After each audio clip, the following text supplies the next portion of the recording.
यह वह कहानी है जिसे सुनने वाला आज भी सिहर उठता है। अरे इतनी तेज बारिश में कहाँ जा रहे हो? बस मोहन की चाय की दुकान तक जा रहा हूँ।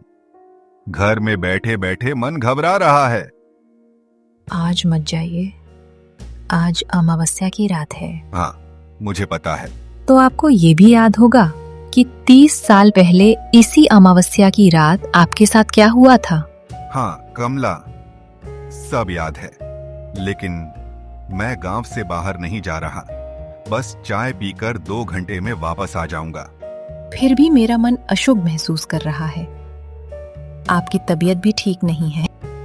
चिंता मत करो, जल्दी लौट आऊंगा। इतना कहकर गोपाल काका घर से निकल पड़े।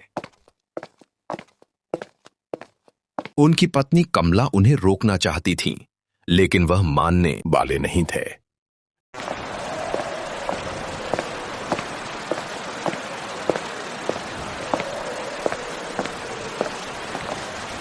गांव के चौक पर बनी मोहन की चाय की दुकान पर उनके 2 साथी धीरज और राजू पहले से बैठे उनका इंतजार कर रहे थे।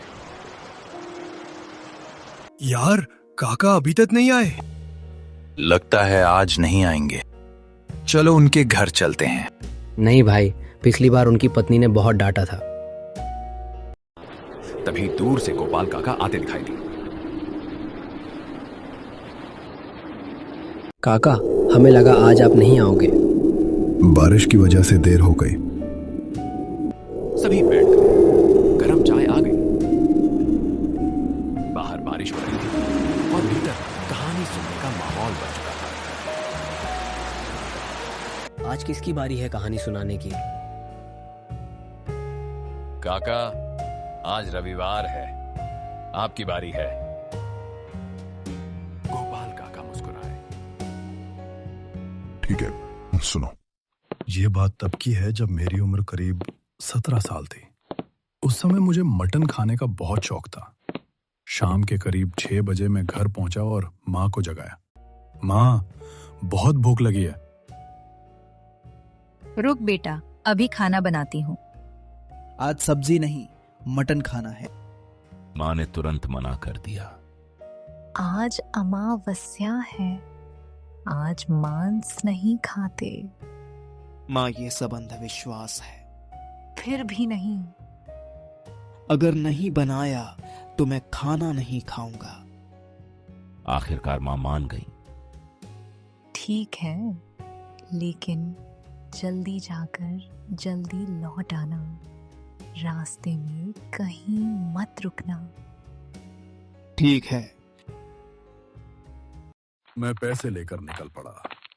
फरवरी का महीना था, हल्की ठंड थी।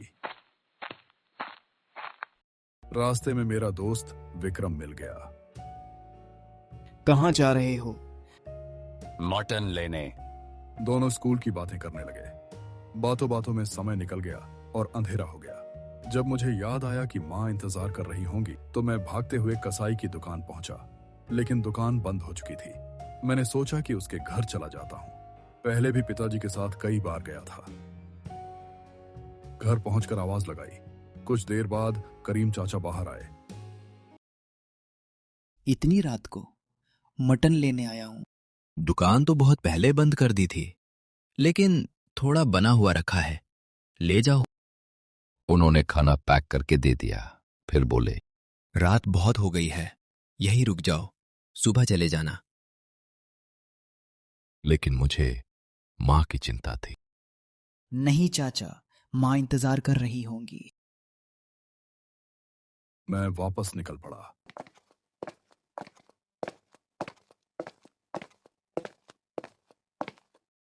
कुछ दूर गया ही था कि तेज बारिश शुरू हो गई। मैं एक पुराने बरगद के नीचे खड़ा हो गया।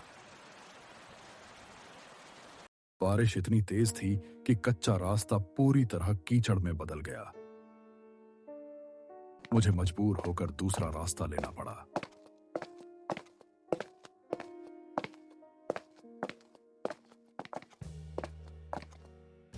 काफी देर बाद बारिश रुकी।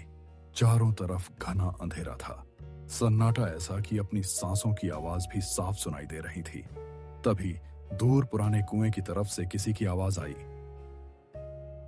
बचाओ, कोई है, मुझे बाहर निकालो। पहले मैंने अनदेखा किया, फिर लगा शायद कोई सचमुच फंसा होगा। मैं धीरे धीरे कुएं के पास पहुंचा और जो मैंने देखा उसे देखकर मेरी रूह कांप गई। कुएं के अंदर पानी पर एक बिना सिर का विशाल शरीर तैर रहा था। अचानक वह धीरे धीरे ऊपर उठने लगा। मेरे पैर जैसे जमीन से चिपक गए। अगले ही पल मैं पूरी ताकत से भागा, लेकिन कुछ दूर जाकर देखा, वह मेरे सामने खड़ा था। उसका सिर नहीं था,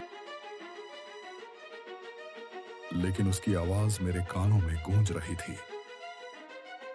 जो मांस तेरे हाथ में है वो मुझे दे दे, वरना आज तुझे ही खा जाऊंगा। मेरे हाथ कांपने लगे। मैंने डर के मारे टिफिन वहीं फेंक दिया और पूरी ताकत से घर की तरफ भागा।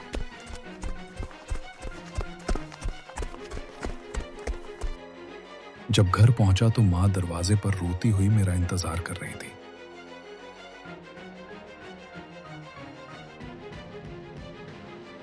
मैंने पूरी घटना उन्हें बता दी।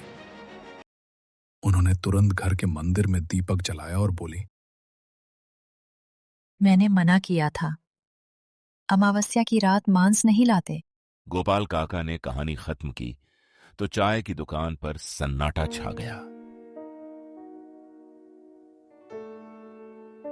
कुछ देर बाद धीरज बोला, काका, क्या वो चीज आज भी वहां होगी? मैंने आज तक रात में उस रास्ते पर कदम नहीं रखा। अब सवाल सिर्फ एक था, क्या वो रहस्यमयी दानव आज भी उसी कुएं के पास मौजूद था, या 30 साल पहले जो हुआ था वो केवल एक भ्रम था?